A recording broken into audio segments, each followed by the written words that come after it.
Hello everyone, welcome to learning science.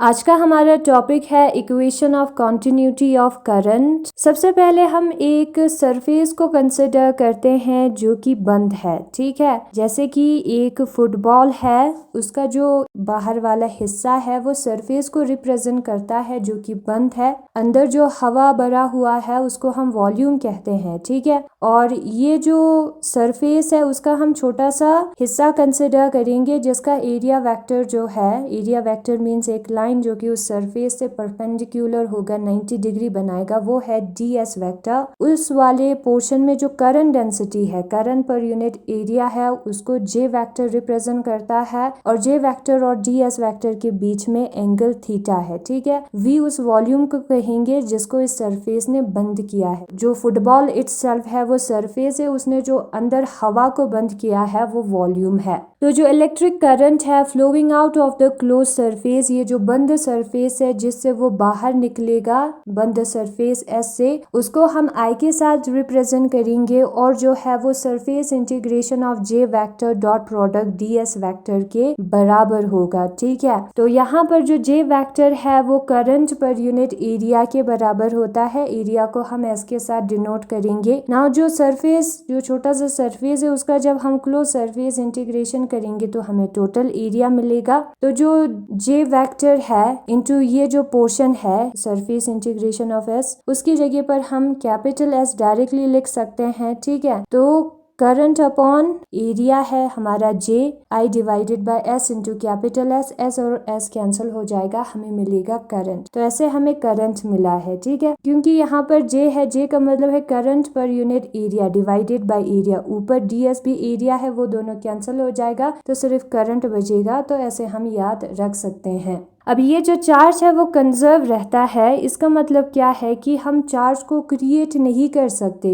या destroy नहीं कर सकते। ठीक है, अगर हमारा सरफेस को चार्ज ने लीव किया है तो चार्ज में डिक्रीज होगी। ठीक है, तो यहाँ पर ये जो सरफेस है उसमें से करंट डेंसिटी जा रहा है। ठीक है, करंट बाहर की तरफ जा रहा है, यानी कि चार्ज बाहर की तरफ जा रहा है, तो चार्ज में जो डिक्रीज आएगा उसका रेट और ये जो करंट बाहर जा रहा है वही सेम है। तो जो डिक्रीज इन चार्ज है उसको हम कैसे रिप्रेजेंट करेंगे, dq अपॉन dt के साथ रिप्रेजेंट करेंगे, नेगेटिव साइन हम लिखेंगे। ठीक है, और हमें पता है q अपॉन t जो है वो करंट होता है, तो I जो है negative of dq upon dt के बराबर आएगा और ये दोनों क्या होगा, इक्वल होगा। Law of conservation of charge कहेंगे, यानी कि चार्ज खुद ब खुद अपीयर या डिसअपीयर नहीं होता। अगर कहीं पर डिसअपीयर हुआ है तो कहीं पर अपीयर हुआ होगा। अगर इस सरफेस में डिसअपीयर हुआ है तो सरफेस के बाहर अपीयर हुआ होगा। ठीक है, तो ये दोनों करंट जो है वो इक्वल है। तो जो सरफेस इंटीग्रेशन होगा J vector dot product ds vector,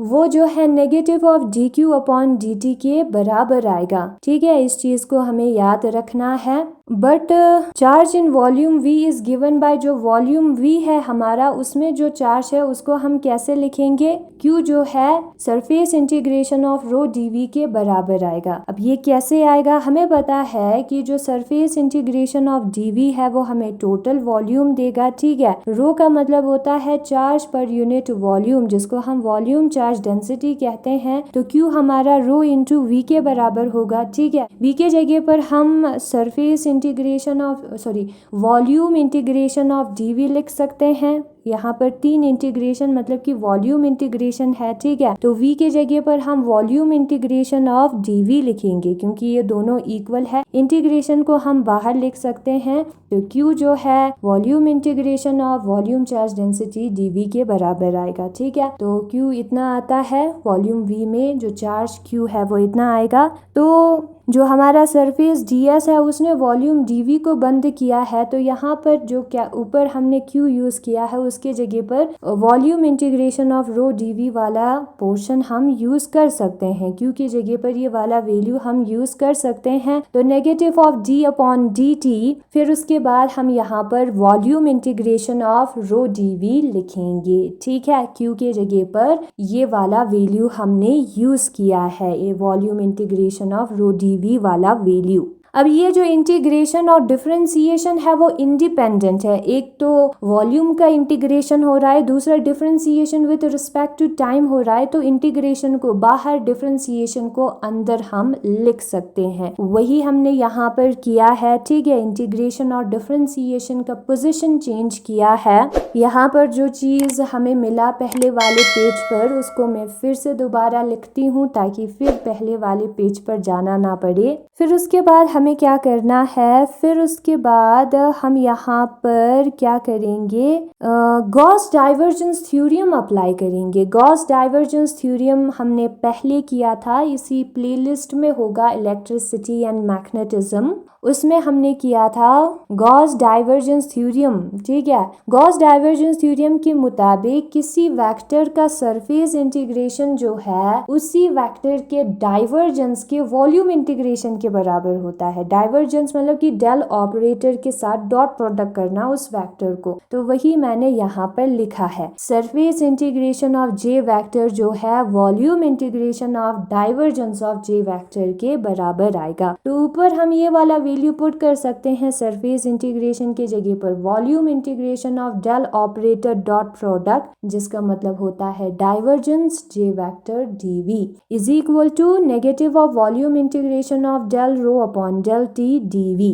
ठीक है, अब यहाँ पर हमने पार्शियल डिफरेंशिएशन का यूज किया है। वो इसलिए यूज किया है क्योंकि रो जो है टाइम के साथ साथ किसी दूसरे चीज का भी फंक्शन होगा, उसको हमें कंसिडर नहीं करना। शायद पोजीशन का फंक्शन होगा या किसी और चीज का, उसको हमें कंसिडर नहीं करना, सिर्फ टाइम को कंसिडर करना है। अब ये जो ऊपर वाला इक्वेशन है वो किसी भी वॉल्यूम के लिए अप्लाई होता है। तो ये जो वॉल्यूम वाले पोर्शन है, वी वाले पोर्शन है, उसको हम नहीं लिखेंगे तो भी चलेगा क्योंकि ये किसी भी वॉल्यूम के लिए है। ठीक है, तो बचता है del dot J vector minus del rho upon del t. ठीक है, ये जो वॉल्यूम इंटीग्रेशन डीवी वाला पोर्शन दोनों में हम नहीं लिखेंगे। ठीक है, क्यों नहीं लिखेंगे, क्योंकि ये हर वॉल्यूम के लिए अप्लाई होता है, सिर्फ ये वाला वॉल्यूम नहीं जो वॉल्यूम इंटीग्रेशन ऑफ डीवी है।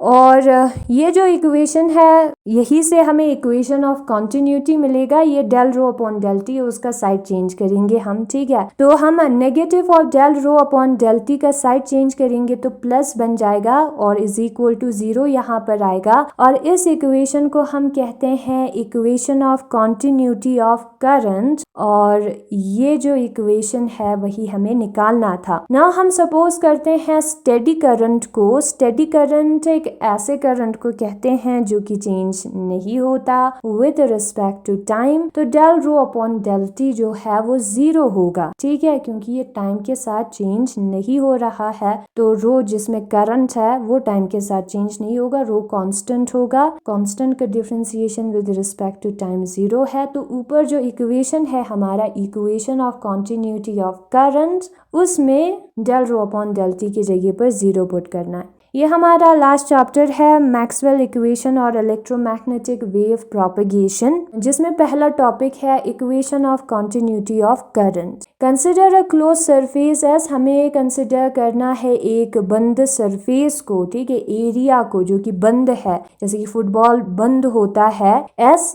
इनक्लोजिंग अ वॉल्यूम वी, जिसने वॉल्यूम वी को बंद किया है, और डी एस जो है वो एरिया वेक्टर है। एरिया वेक्टर मीन्स एक वेक्टर जो कि उस एरिया से परपेंडिकुलर डायरेक्शन में जा रहा है, एक छोटे से हिस्से के एस का, जिसने वॉल्यूम डी वी को क्या किया है, इनक्लोज किया है। ठीक है, vector of a small portion of volume d v, एक छोटे से हिस्सा है जिसका वॉल्यूम डी वी है, उसका एरिया वेक्टर है हमारा D S vector. If J vector be the current density, अगर जे वेक्टर जो है वो करंट डेंसिटी होता, यानी कि करंट पर यूनिट एरिया होता, at a small portion of area D S, ये जो एरिया डी एस है उसके छोटे से हिस्से पर करंट डेंसिटी है, इसी एरिया पर करंट है। तो जो इलेक्ट्रिक करंट है जो कि सरफेस से बाहर की तरफ जा रहा है, उसको हम कैसे लिखेंगे, J vector dot product D S vector का सरफेस इंटीग्रेशन करके लिखेंगे। ठीक है, फॉर्मूला है, कैसे आता है मैंने बताया। जे वेक्टर में एरिया होता है, एरिया और ऊपर वाला डी एस कैंसिल हो जाएगा, ऊपर बचेगा current. Since charge is conserve, charge जो है वो कंजर्व होता है law of conservation of charge के मुताबिक। तो जब भी करंट क्या है, एक चार्ज है जो कि मूव हो रहा है, flows out of the close surface, एक बंद सरफेस से बाहर की तरफ जाएगा हमारा चार्ज या current, then the total charge inside the close surface decrease, तो अंदर चार्ज में डिक्रीज आएगा क्योंकि ये जो करंट है वो चार्ज को बाहर लेकर जा रहा है, ठीक है, उसी को हम करंट कहते हैं।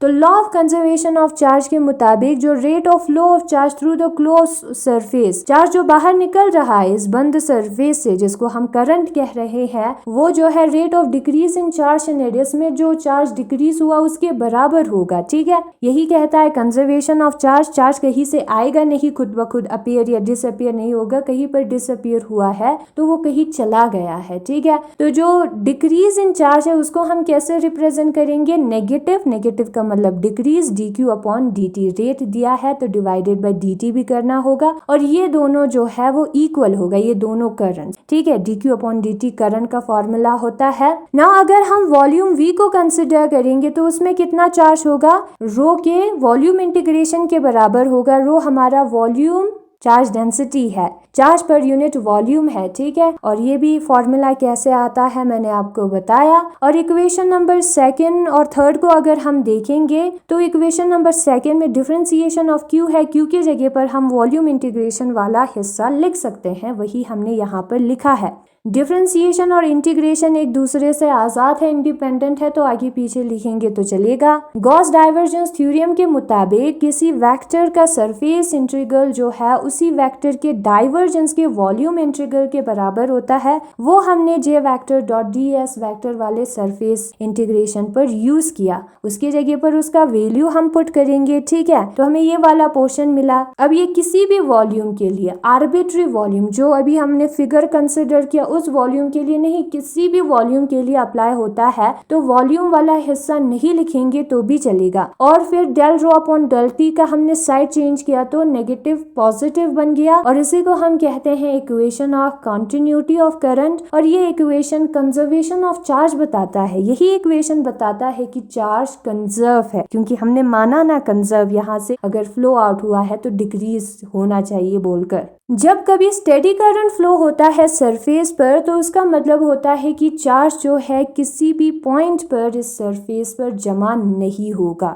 ठीक है। और इसका मतलब क्या होता है कि हमारा सेक्शन ए है, ए वाला हिस्सा यहाँ पर दिया है, उसमें जितना चार्ज एंटर हो रहा है और बी में से जितना चार्ज बाहर निकल रहा है, बी भी यहाँ पर दिया है, वो इक्वल है। यानी कि चार्ज में कोई भी चेंज नहीं हुआ, जो एंटर हो रहा है और जो बाहर निकल रहा है वो दोनों इक्वल है, तो कोई भी चेंज नहीं हुआ चार्ज में इस वॉल्यूम के, ठीक है। सरफेस की हम बात नहीं कर रहे हैं, वॉल्यूम को अगर हम कंसिडर कर रहे हैं तो एक सरफेस से आया दूसरे से बाहर निकला तो कोई भी चेंज नहीं हुआ चार्ज में। तो जो वॉल्यूम चार्ज डेंसिटी होगा उसका चेंज रिप्रेजेंट करता है यहाँ पर del rho upon del t, वो 0 है, ठीक है। तो ऊपर हम उसका वैल्यू पुट करेंगे तो डेल डॉट जे जो है वो 0 आ जाएगा। ये स्टेडी करंट के लिए हमारा इक्वेशन ऑफ कंटिन्यूटी है। स्टेडी करंट क्या होता है, नॉन टाइम वेरिंग करंट, ये लिखा है इसलिए मैं दिखा रही हूँ, किसी और टॉपिक में है, ठीक है। नॉन टाइम वेरिंग करंट को हम कहते हैं स्टेडी करंट, यानी कि वो करंट जो वक्त के साथ चेंज नहीं होता। स्टेडी करंट का मतलब है वो करंट जो कि टाइम के साथ चेंज नहीं होता,